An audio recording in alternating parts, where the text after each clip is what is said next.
ఎవరు మాట్లాడాలి, ఎవరు మౌనంగా ఉండాలి అని నిర్ణయించే శక్తి కేవలం డబ్బుకు మాత్రమే ఉంది. డబ్బుకు నోరున్నోన్ని కూడా మూగోడిగా మార్చే శక్తి ఉంది.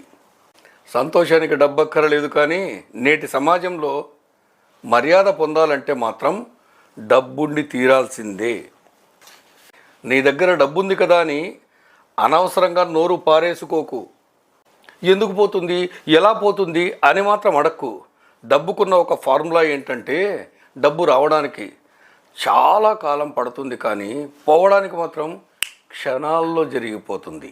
ఒక్క రాంగ్ స్టెప్ వేస్తే చాలు, చిన్న బ్యాడ్ హ్యాబిట్ ఉంటే చాలు ఉన్నదంతా ఊడిపోవడానికి.